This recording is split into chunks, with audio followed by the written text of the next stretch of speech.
So, hello, Scorpio, and welcome back to Divine Rebel. My name is Racey, and I'm going to be the one giving the reading for you today. It is a general message, so take it as it resonates and leave it if it doesn't. If it doesn't, don't force it to fit.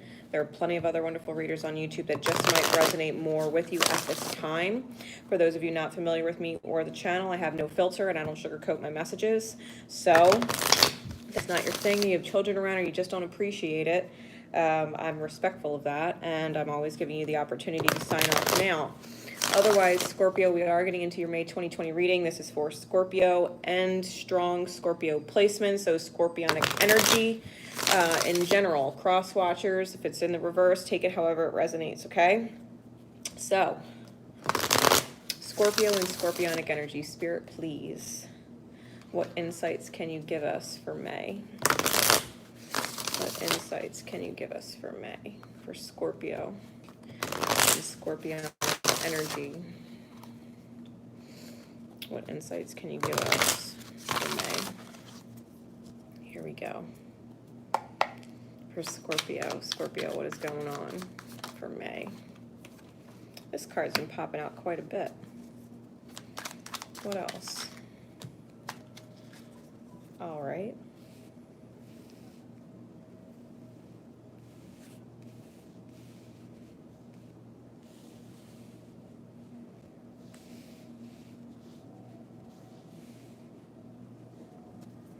Clarify the Ace of Cups. Clarify the Ace of Cups. Clarify the Two of Coin.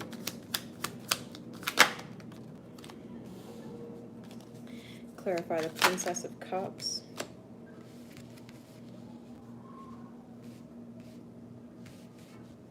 Clarify the Judgment card, or the Aeon.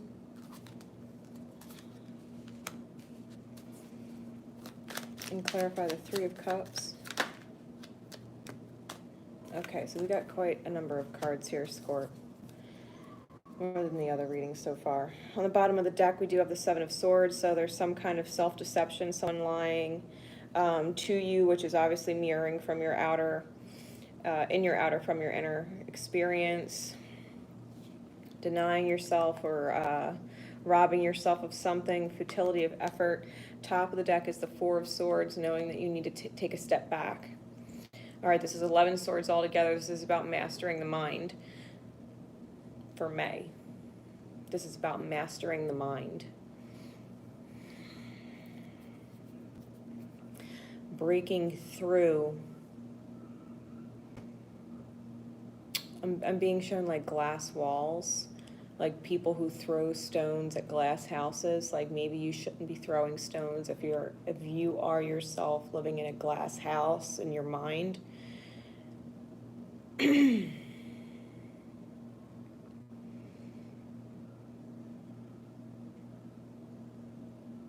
Like, don't think it can't all shatter. You know what I mean? Like, don't think it can't shatter. You might have to you might have to literally break your mind.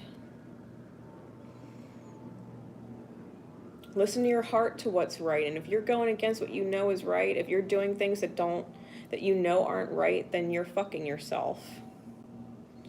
If you're doing or saying things that you know aren't fucking right,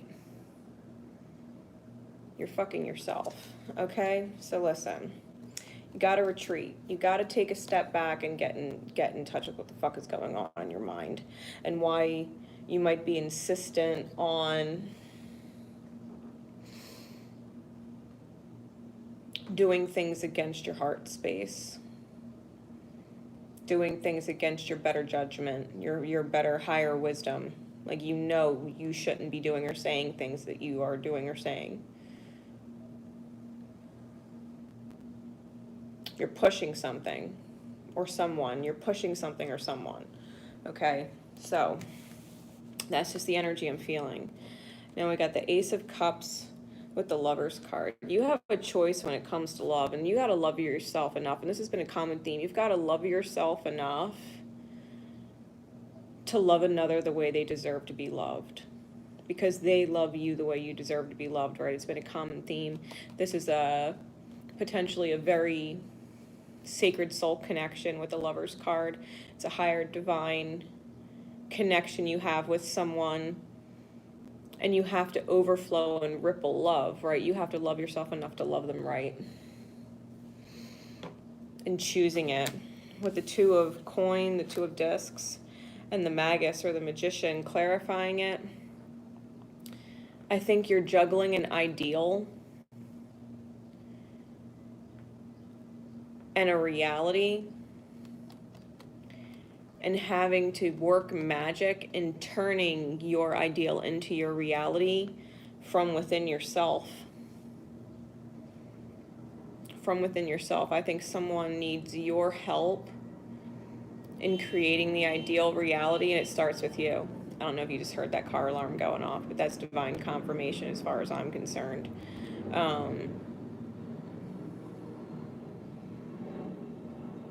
You need to create, I'm hearing you need to create the ideal.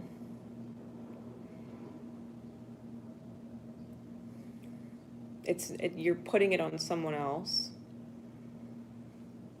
You need to create the ideal, and you're putting it on someone else. Princess of Cups, apologies and forgiveness. Apologies. Extending apologies. A helping hand. Emotionally allowing yourself to connect to someone else and understand and sympathize the pressure maybe that you're putting on them to end cycles of heartbreak. I think emotionally you might be putting too much on someone else. And I'm hearing overloaded. Like someone's overloaded. And I think you're assuming that it's you, but you're projecting that energy out and someone else is having to eat it. It's like, I'm overloaded, so you're projecting the overload out, but you're not actually the one overloaded. You're projecting it, and somebody else is absorbing that shock. I'm hearing you've got it backwards.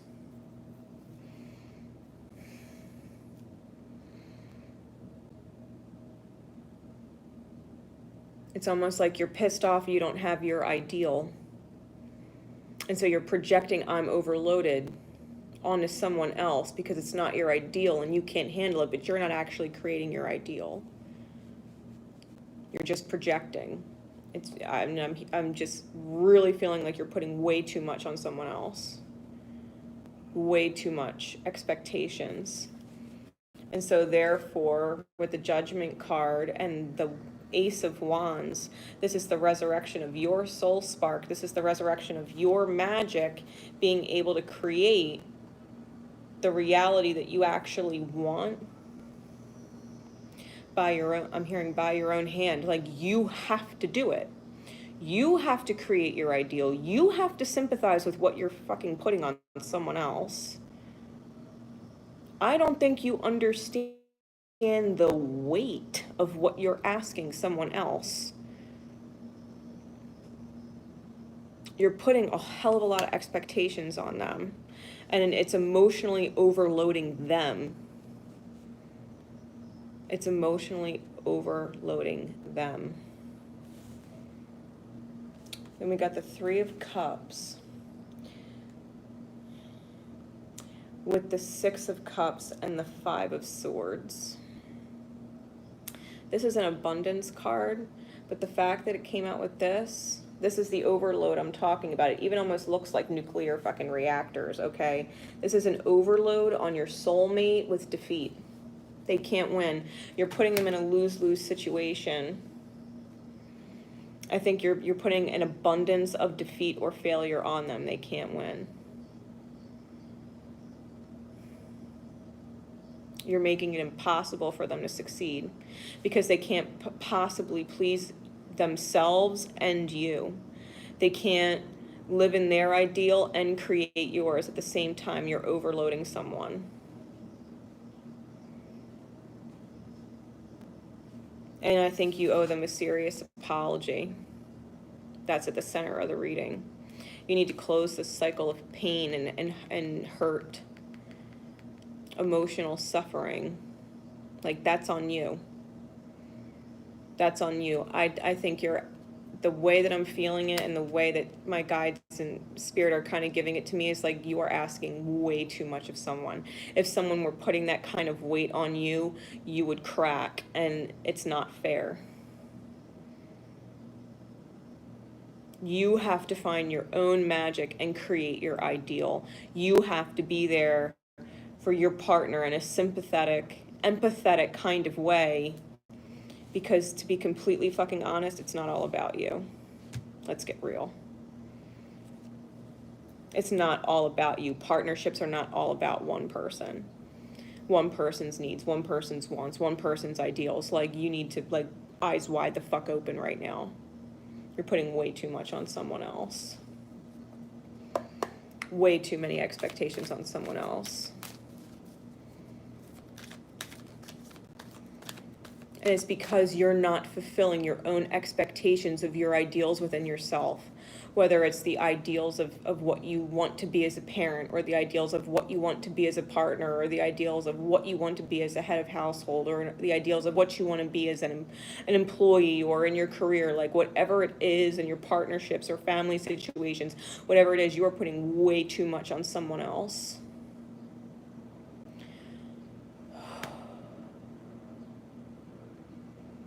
And it's because you're not living up to your own expectations of what the ideals of those titles that you hold, those labels that you hold, are.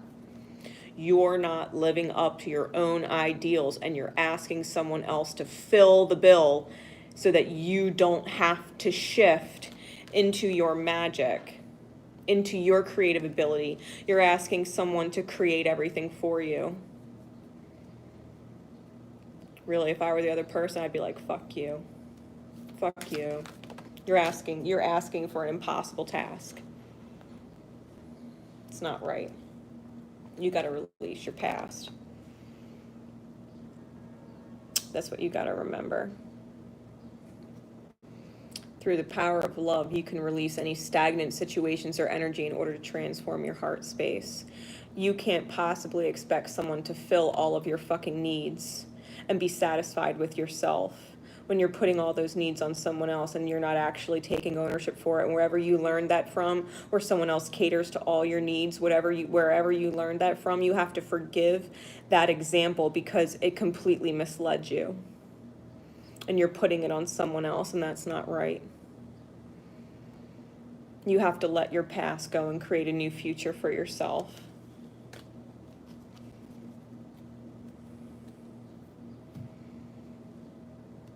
This isn't, Scorpio does no wrong shit. No, Scorp, I'm telling you outright, this one's definitely on you. My guides are making it super clear. This one's definitely on you. So, with that said, guys, I hope that helps open up your eyes to yourself enough to where you can shift things. The cards don't tell you things that are beyond your control. Your awareness is everything. Your choices are everything. Your energy is everything, and you can create whatever reality you want to create. If this is the path you want to live and lead, and possibly overload someone to where they break the fuck down or crack, like, don't think it can't shatter. Don't think the house can't shatter. That was the analogy, the image, the visual I got. So I hope it helps. With that said, guys, Divine Rebel Racey signing off. All my info is down there in the description, and you could check out all my daily stuff on the community board of the channel. Love you guys. Remember always to love each other, and most importantly, love yourself. Bye, everybody.